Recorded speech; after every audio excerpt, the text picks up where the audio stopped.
Hocam geçmeyen öksürük ve bahar alerjileri için nasıl bir tedavi uyguluyorsunuz?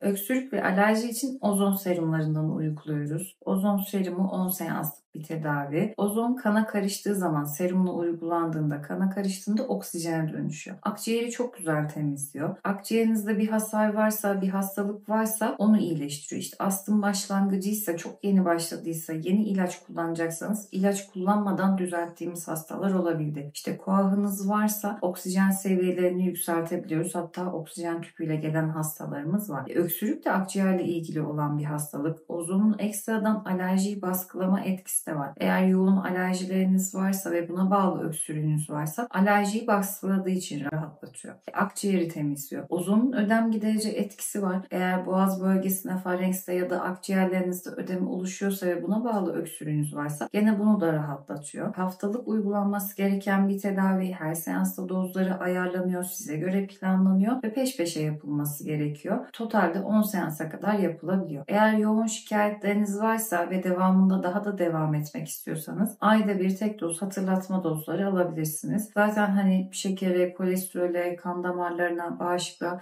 birçok şeye de faydası var. Bunu diğer videolarımızda bahsetmiştik.